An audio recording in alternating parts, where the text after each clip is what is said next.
Hi everyone, Shivshakti বার্তা নিয়ে আমি সুমনা চলে এসেছি একটা জেনারেল বড় কমন রিডিং নিয়ে, যেটা টাইমলেস রিডিং অবশ্যই, এবং তোমাদের সঙ্গে যতটা ম্যাচ করবে ততটাই নেবে, বাকিটা অন্যদের জন্য ছেড়ে দেবে।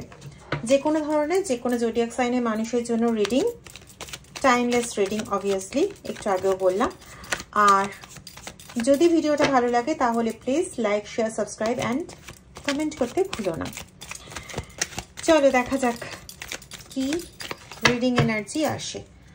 ওম নমঃ শিবায়, ওম নমঃ শিবায়, ওম নমঃ শিবায়।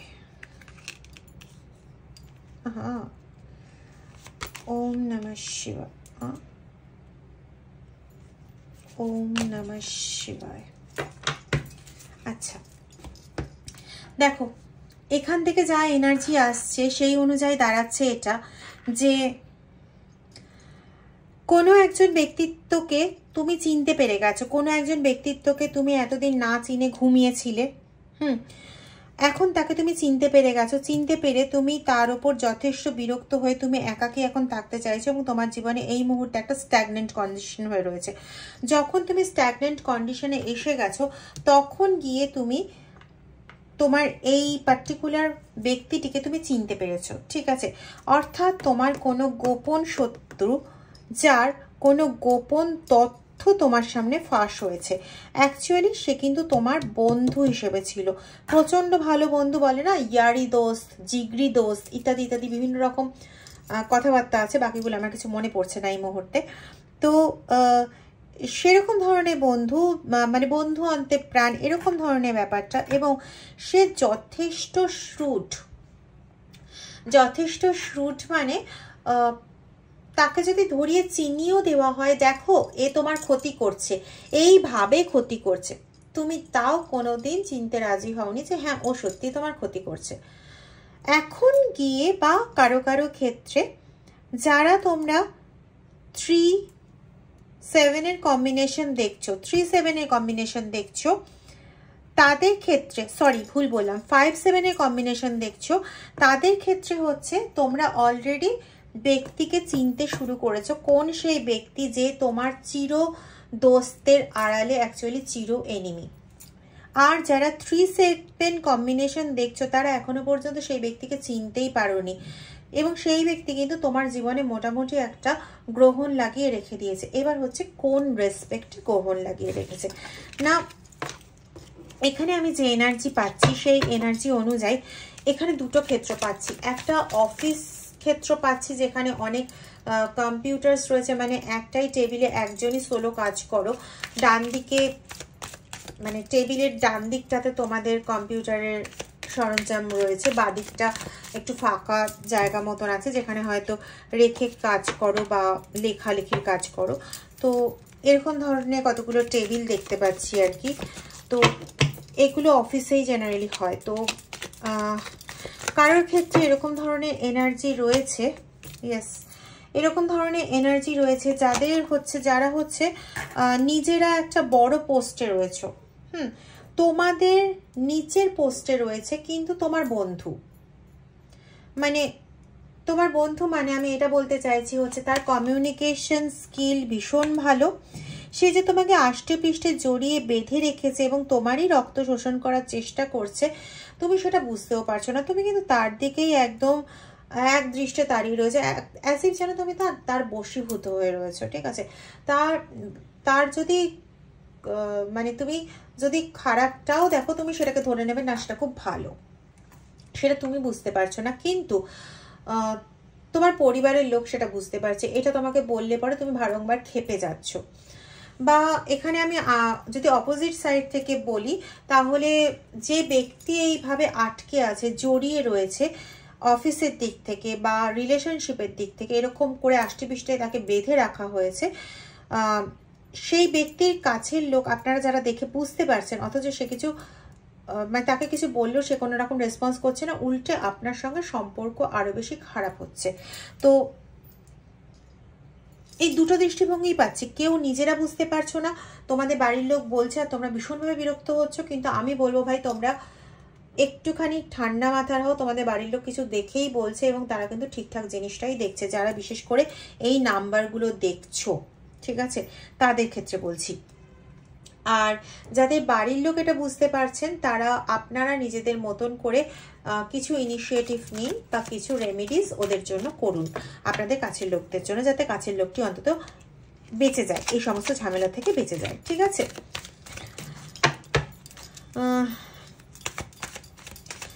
আমি এখানে আরো পাচ্ছি যে কেন এটা করা হচ্ছে, সেটা পাচ্ছি।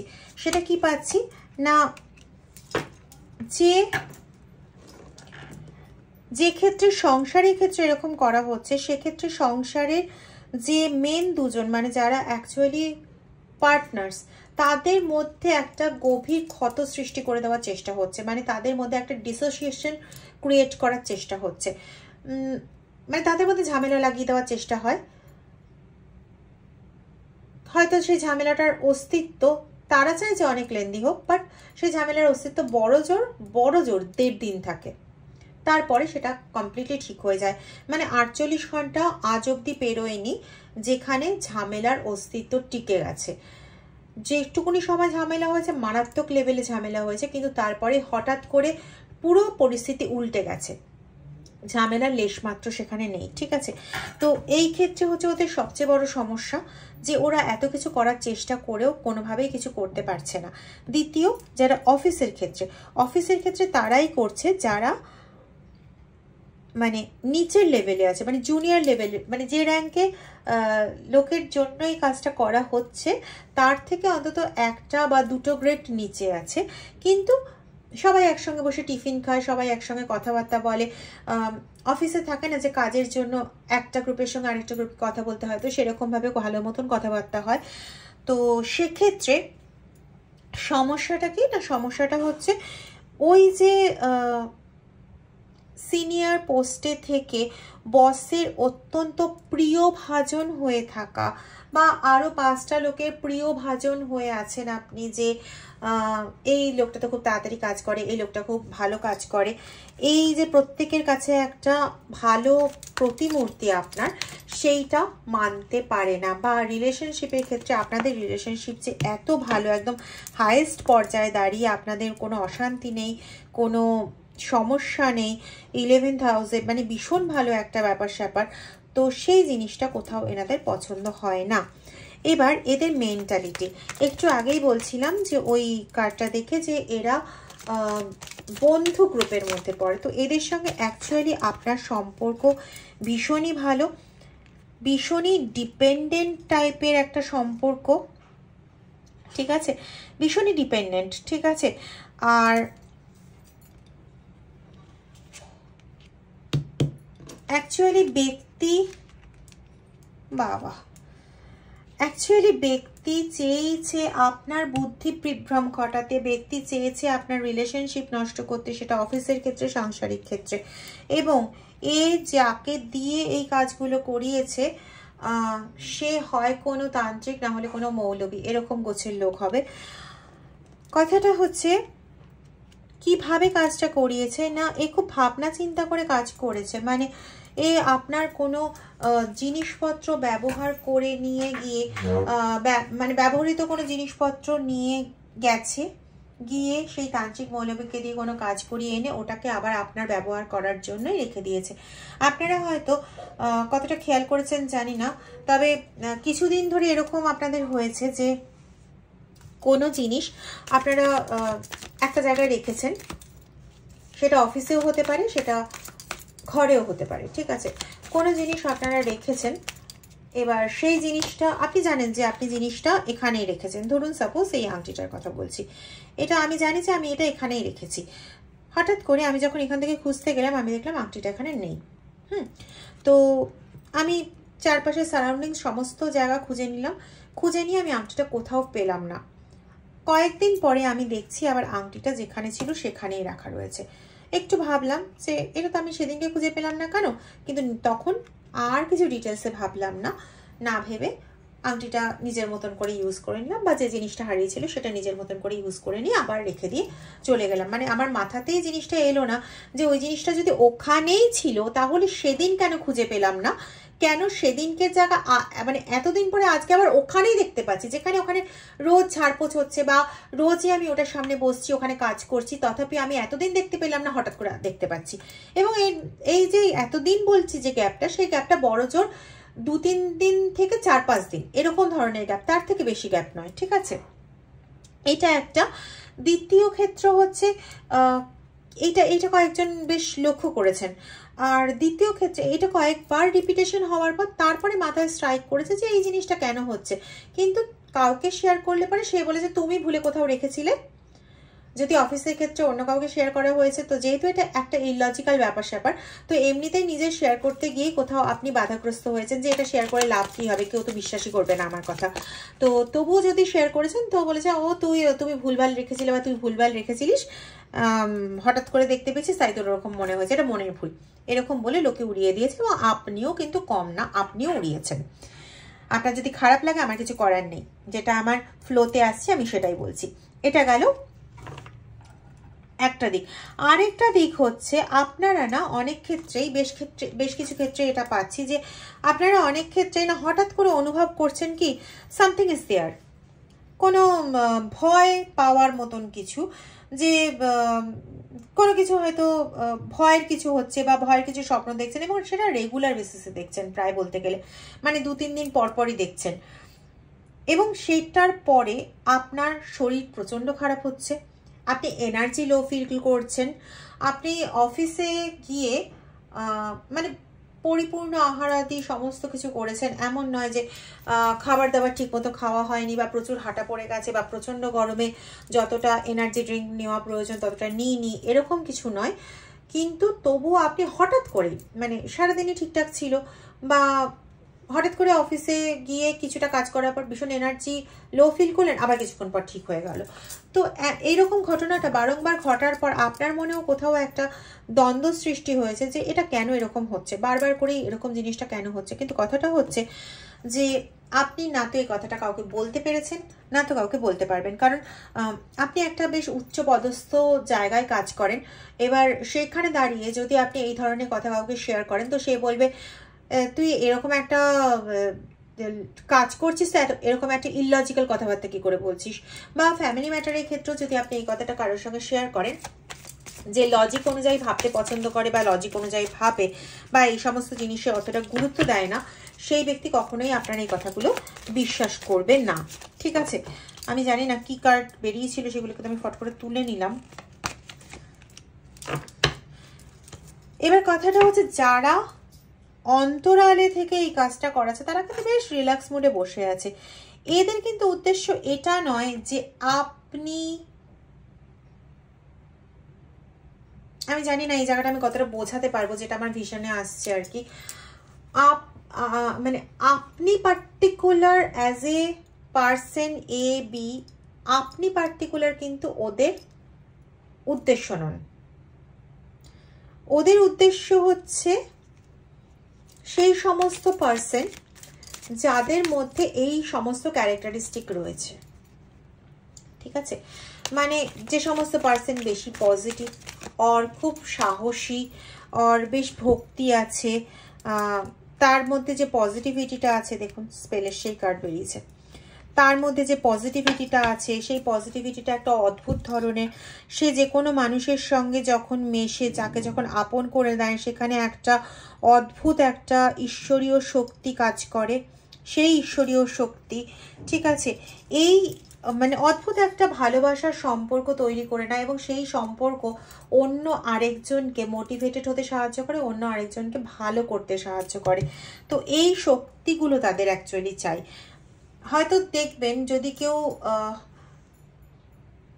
কোনো ভাড়া বাড়িতে এসে থাকেন, সেখানে এসে আপনাদের দাম্পত্য কলহ শুরু হয়েছে বা এই জিনিসগুলো ঘটছে, একটু খোঁজ নিয়ে দেখবেন আপনাদের আগে ওই ভাড়া বাড়িতে যারা ছিল তাদেরও এই ধরনের ঘটনা ঘটেছিল কারোর না কারোর সাথে।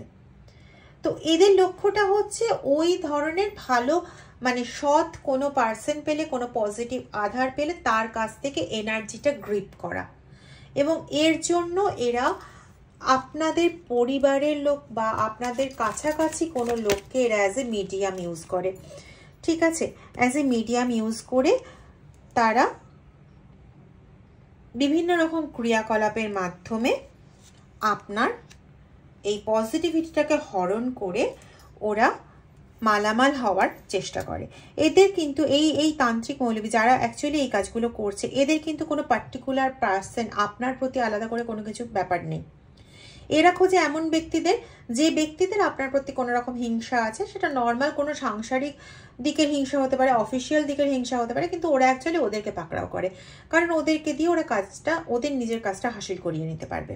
ঠিক আছে, আপনার সততা বা আপনার পজিটিভিটি এইগুলো পেলে ওদের ভীষণভাবে সুবিধা হয়, কারণ ওরা ওগুলোকে কাজে লাগিয়ে আরও বিভিন্ন মানুষকে অ্যাট্রাক্ট করবে এবং তাই দিয়ে পয়সা উপার্জন করবে। এবং ওরা কিছু নেগেটিভ কাজ করতে সক্ষম হবে।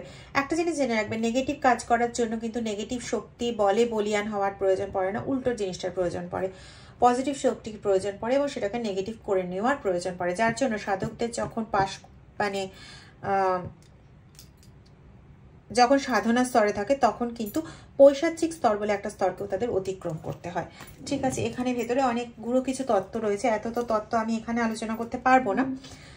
তো যাই হোক, যারা সাধনের পর্যায়ে আছেন বা যারা এই নিয়ে পড়াশোনা করেন তারা বুঝতে পারছেন আমি কি বলতে চাইছি। তবে 100% কোনো মৌলবী বা কোনো তান্ত্রিক দ্বারাই এই কাজটা করা হয়েছে, 100% এটা।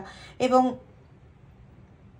এক্ষেত্রে না আমি বেশিরভাগ পাচ্ছি ফিমেল এনার্জি পাচ্ছি, ফিমেল এনার্জিকে দিয়ে এই কাজটা করানো হচ্ছে। এমন না যে মেল এনার্জি নেই, আছে মেল এনার্জি, কিন্তু ফিমেল এনার্জি বেশি পাচ্ছি। ঠিক আছে, আবার আগেও যে কথাটা বলেছি যে ঘটনাটা এরকম নয় যে ব্যাপারটা সবে নতুন ঘটছে, অনেকদিন আগে থেকেই ঘটছে। ঠিক আছে, হয়তো হতে পারে আপনি এখন বর্তমানে যে পোস্টে আসছেন, আপনি দেখছেন যে এই পোস্টে থেকে আমি সেরকমভাবে কোনো উন্নতি করতে পারছি না, বা আমার কোনোভাবে কিছু হচ্ছে না, তারাক্কি হচ্ছে না, বা আমি যতটা যেভাবে ভাবছি সেভাবে আমার কাজটা কমপ্লিট হচ্ছে না।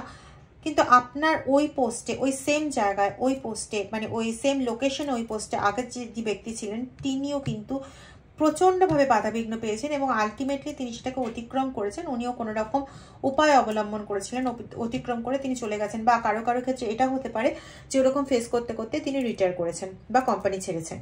ঠিক আছে, যারা এই জিনিসগুলো ফেস করছে না তারা 666ও দেখছেন।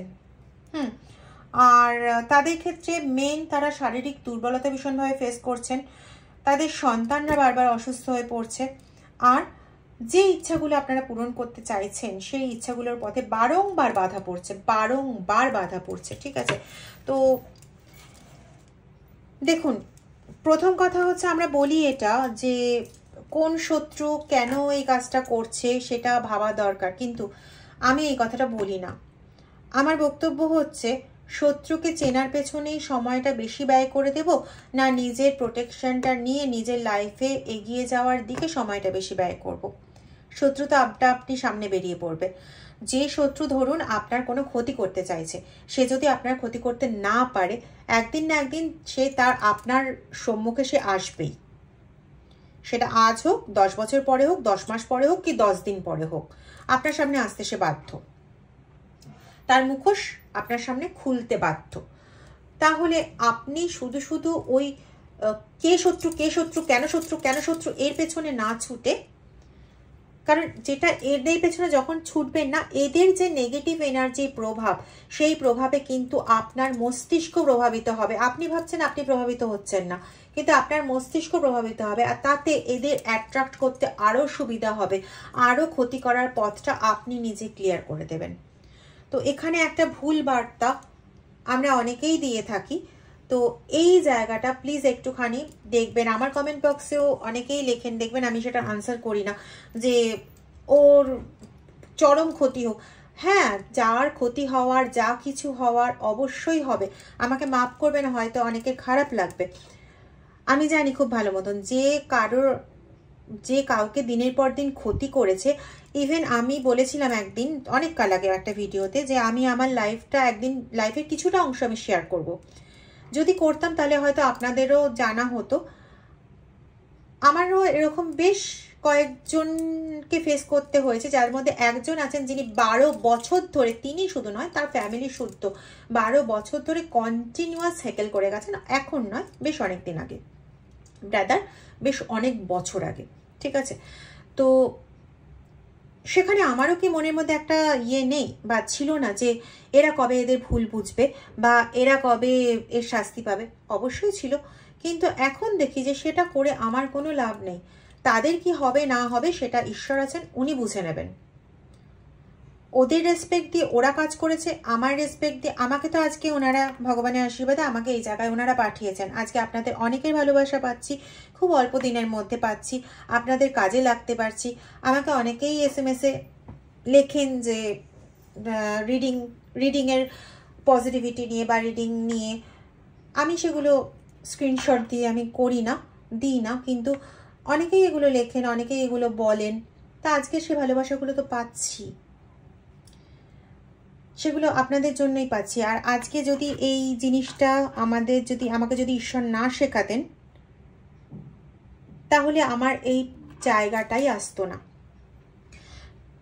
কিন্তু এটা হয়েছে কতদিন পরে না, দীর্ঘ এতগুলো বছর পরে আজকে এই বয়সে এসে আজকে গিয়ে এই জিনিসটা হয়েছে। তাই আজকে আমি আমার নিজস্ব জীবন দিয়েই বলছি, প্রচুর যন্ত্রণা কষ্ট পেয়ে আমরা প্রত্যেকে ভাবি, আমিও ভেবেছি, বলছি তো আমিও ভেবেছি যে কবে ওদের কি হবে। আমি এগুলোতে হাত দিয়ে বলছি, এতে আমি ঈশ্বর মানি, তো কবে হবে। কিন্তু আমি দেখেছি ওনারা যা দিয়েছেন, অনেক দিয়েছেন, আর কবে কি হবে সেটা আশা করি দেখতে পাবো। আপনাদেরও সেটাই বলবো, আশা করি আপনারাও দেখতে পাবেন। কিন্তু আপনারা নিজেরা এটা নিয়ে বেশি করতে যাবেন না। এতে কি হবে না, আপনাদের মন আরো ডিপ্রেশনে ভুগবে, আপনারা কষ্ট পাবেন। সবচেয়ে বড় কথা, আপনারা নিজেরা কষ্ট পাবেন। একেই তো যন্ত্রণার মধ্যে, কষ্টের মধ্যে রয়েছেন, তার মধ্যে ওইগুলো ভেবে এই সমস্ত বাজে লোকগুলোর কথা ভেবে, কেন করেছে, কবে এদের শাস্তি হবে, এগুলো ভেবে আপনি আরো নিজের কষ্টটাই বেশি পাচ্ছেন। তার থেকে বেশি কিছু লাভ হচ্ছে না, কারণ ওরা তো ওদের ফল পাবে, সেই ফলটা প্রকৃতির নিয়মে প্রকৃতি স্বয়ং দেবে। আপনি কেন নিজের কষ্টটা বাড়াবেন? আমার শুধু এইটুকুনি বক্তব্য। ক্ষতি হচ্ছে, যা হয়েছে এই রিডিংয়ের সঙ্গে যদি ম্যাচ করে, প্রোটেকশন নিন, যেরকম আপনাদের প্রোটেকশন প্রয়োজন হবে। আজকে তো রিডিং থেকে আমি কোনো প্রোটেকশনের এনার্জি পাইনি, তাই জন্য কিছু বলতে পারলাম না। তবে হ্যাঁ, প্রোটেকশন তো অবশ্যই লাগবে। তো আপনাদের যাদের কাছে ঠিক মনে হয় তাদের থেকে প্রোটেকশন নিন। সবচেয়ে বড় প্রোটেকশন হচ্ছে ঈশ্বর, সবচেয়ে বড় প্রোটেকশন। এই যে আজকে আমার সঙ্গে যারাই কন্ট্যাক্ট করেন না কেন, তারা নিজেরাও জানেন আমি সবসময় একটা কথা বলি, আমি কিছু না গো, আমি কিছু না, ওনারা দিচ্ছেন, ওনারা করাচ্ছেন, করছি। তো আমি এখানেও একই কথা বলবো, ঈশ্বর সবচেয়ে বড় প্রোটেকশন উনি। হ্যাঁ, হয়তো কাউকে মাধ্যম করিয়ে সেই প্রোটেকশনটা করিয়ে দেন, অথবা নিজে এসে স্বয়ং করেন। তো ঈশ্বরের দরবারে নিজেকে সমর্পণ করুন, এর থেকে বড় প্রোটেকশন বোধহয় আর কিছু হয় না। ভালো থাকবেন। যদি ভিডিওটা ভালো লেগে থাকে তাহলে like, share, subscribe and comment. Thank you.